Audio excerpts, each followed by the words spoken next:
Welcome to our channel career making guidance. आपल्या सर्व विद्यार्थी आणि पालकांना नीट UG 2025चा एक्सपेक्टेड कट ऑफ MBBSच्या कॅटेगरी वाईज संपूर्ण महाराष्ट्र राज्यामधील प्रायव्हेट किंवा ज्याला सेमी गव्हर्नमेंट कॉलेजेस म्हणतो त्या कॉलेजेसचा कट ऑफ किती राहिला या संदर्भात आज आपण चर्चा करणार आहे।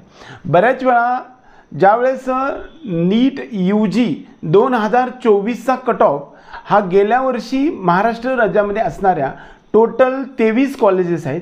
वास्तविक पाहता पाठीमागचा जर स्टडी आपण करायला गेलो तर त्याच्यामध्ये Vedanta college of medical Vedanta institute of medical sciences Palghar या ठिकाणी डहाणू या ठिकाणी असणाऱ्या कॉलेजचा थोडासा कट ऑफ हा खाली राहतो। त्यामुळे तो कट ऑफ वगळून आपण सर्व कॅटेगरी वाईज इतर सर्व त्यामध्ये नवीन एक कॉलेज तयार झालेलं होतं जे डॉक्टर हेडगेवार हॉस्पिटल संभाजीनगर या हॉस्पिटलशी अटॅच असणारं Shri Ramchandra medical college and research centre Sambhajinagar या ठिकाणी एक सेमी गव्हर्नमेंट कॉलेज ओपन झालेलं होतं। त्यामध्ये 50 सीट्स आपल्याला ॲडमिशनसाठी उपलब्ध 2024मध्ये झाले होते।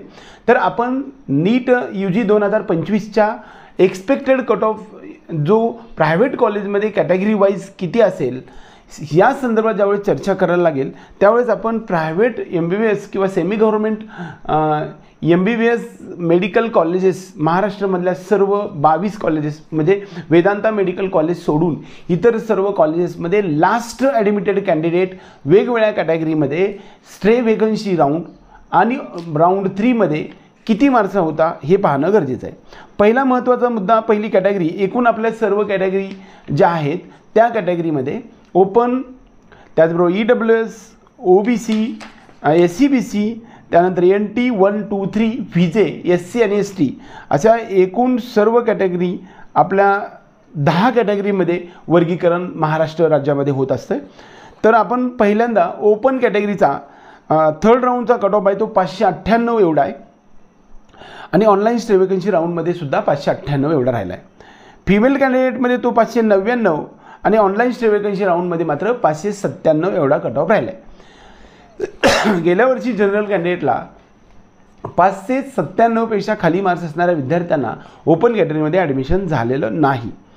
त्यानंतर पुढचा एक टॉपिक राहील ते म्हणजे आपण वेदांता पालघरचा कट ऑफ जो आहे ना तो आपण सेपरेट पाहूया, कारण त्याचा कट ऑफ जो आहे तो त्या ठिकाणी 17,30,000 एवढी फीज आहे आणि त्यामध्ये कसल्याही प्रकारचं कॅटेगरीचं बेनिफिट मिळत नाही। सर्वांना आपल्याला 17,30,000 एवढी भरावी लागत असते, त्यामुळे त्याचा थोडासा कट ऑफ खाली येतो।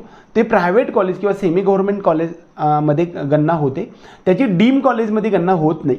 डीम्ड कॉलेज ही स्वायत्त संस्था असतात, आदिमत युनिव्हर्सिटीज असतात, ते स्वतः वेगळी युनिव्हर्सिटी असते। परंतु Maharashtra university of health sciences Nashik through असणाऱ्या संपूर्ण भारत देशातील 23 कॉलेजेसमध्ये Vedanta college of medical college Palghar याचा समावेश होतो। परंतु ते एक वेगळ्या रजिस्ट्रेशनमध्ये झालेलं आहे त्याचं, कारण त्याचं जे आहे ते प्रायव्हेट लिमिटेड कंपनी थ्रू संचलित झालेलं असल्यामुळे या ठिकाणी कसल्याही प्रकारचं कॅटेगरीचं मेरिटमधलं बेनिफिट मिळेल तुम्हाला, पण फीजमध्ये बेनिफिट मिळत नाही। SC किंवा ST असेल सर्वांना तुम्हाला 17,30,000 भरावी लागत असते, त्यामुळे त्याचा कट ऑफ आपण यावेळेस नाही पाहणार। जो पुढची कॅटेगरी आहे ती म्हणजे EWS कॅटेगरीचा जो कट ऑफ असतो तो प्रायव्हेट किंवा सेमी गव्हर्नमेंट कॉलेजेसमध्ये ओपनचाच कट ऑफ राहतो, म्हणजे 598 आणि 597 वुमनमध्ये राहिलेला आहे।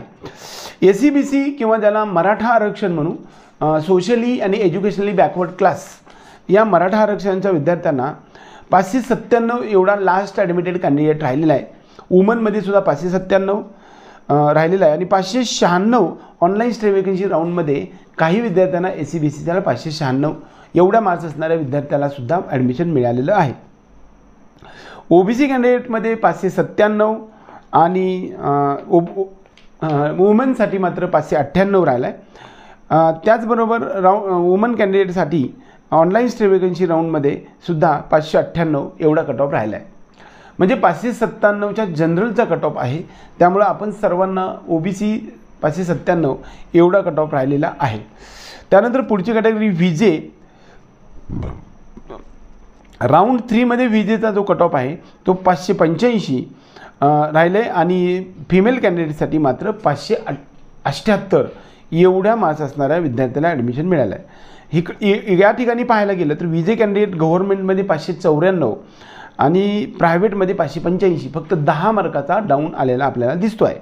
फिमेल कॅन्डिडेटमध्ये मात्र त्या ठिकाणी 584 गव्हर्नमेंटचा कट ऑफ होता, तोच आपल्याला फिमेल कॅन्डिडेटमध्ये 578 म्हणजे या ठिकाणी अगदी 6 मार्काचा कट ऑफ डाऊन आलेला पाहण्यात येत आहे. कारण जे कॉन्स्टिट्यूशनल रिझर्वेशन आहे ते मात्र विजे कॅन्डिडेटसाठी फक्त 2% गव्हर्नमेंटमध्ये आणि 1% प्रायव्हेट कॉलेजमध्ये आहे.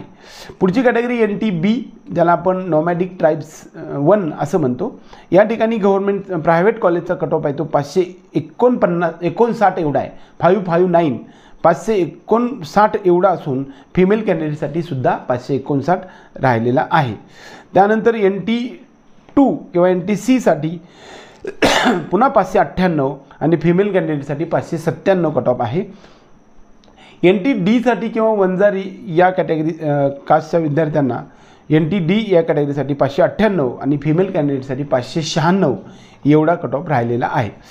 त्यानंतर SC कॅटेगरीचा आपण कट ऑफ पाठीमागे पाहिला होता की 538ला गव्हर्नमेंटचं कॉलेज जनरलचं बंद झालं होतं आणि या ठिकाणी मात्र 531 एवढे मार्क्स असणाऱ्याला शेवटचं कॉलेज मिळालेलं आहे. म्हणजे फक्त 7 मार्काचा डिफरन्स आहे. दरवर्षी SC कॅटेगरीचं आपण पाहायला गेलं तर 9, 10 किंवा 11 मार्काचा कट ऑफवरती गव्हर्नमेंट आणि प्रायव्हेटमध्ये फरक दिसलेला होता. यावर्षी मात्र तो कट ऑफ हा फक्त 7 मार्काचा कट ऑफमध्ये फरक आलेला आहे. SC नंतर ST कॅटेगरी आहे. ST कॅटेगरीमध्ये 411च्या ओपन कॅन्डिडेटला आणि 405 एवढे मार्क्स असणाऱ्या विद्यार्थ्यांना गव्हर्नमेंटचं कॉलेज MBBS मिळालेलं होतं. इकडे मात्र त्याच्यामध्ये कट ऑफमध्ये फारसा बदल दिसत नाही आहे. तर 399 हे म्हणजे जनरल कॅन्डिडेटसाठी आणि फिमेल कॅन्डिडेटसाठी 397 एवढे मार्क्स असणाऱ्या विद्यार्थ्यांना ऑनलाईन स्ट्रे वेकन्सी राऊंडमध्ये ST कॅटेगरीसाठी आपल्याला या ठिकाणी कट ऑफ आढळलेला आहे.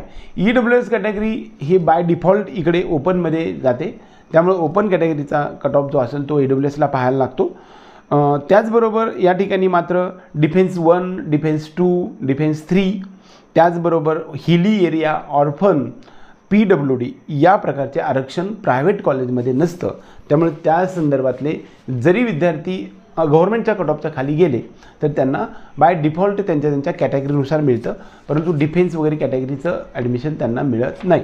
एकंदरीत प्रायव्हेट MBBS कॉलेजेस महाराष्ट्र राज्यामधील असणाऱ्या एकूण 23 कॉलेजेसच्या व्यतिरिक्त वेदांता कॉलेज सोडून 22 कॉलेजेसमध्ये जो कट ऑफ राहिलेला आहे तो कट ऑफ मी तुमच्यासमोर सांगण्याचा जो प्रयत्न केला आहे, हा प्रयत्न आवडला तर व्हिडिओला लाईक करा, त्याचबरोबर आपल्या चॅनलला सबस्क्राईब करून बेल आयकॉन दाबा. एवढंच या निमित्तानं सांगून आपल्या सर्व विद्यार्थी आणि पालकांना आपल्या पेड ग्रुपमध्ये यायचं असेल तर तुम्ही आपला डिस्क्रिप्शन बॉक्समध्ये दिलेल्या नंबरवरती पेड काउन्सिलिंग असं लिहून पाठवू शकता. आपल्याला प्रत्येक टप्प्यावरती मार्गदर्शनाची ही सिरीज आपल्या पेड ग्रुपमध्ये मात्र अगदी डिटेल स्वरूपामध्ये असते. त्यामुळं पाठीमागे जवळपास 4200पेक्षा जास्त ॲडमिशन्स करण्याचा जो टप्पा आहे तो आज आपण पूर्ण केलेला आहे. आपल्या सर्व विद्यार्थी आणि पालकांना हार्दिक शुभेच्छा NEET UG 2025साठी देऊन आजचा हा व्हिडिओ संपूया. जय हिंद, जय महाराष्ट्र.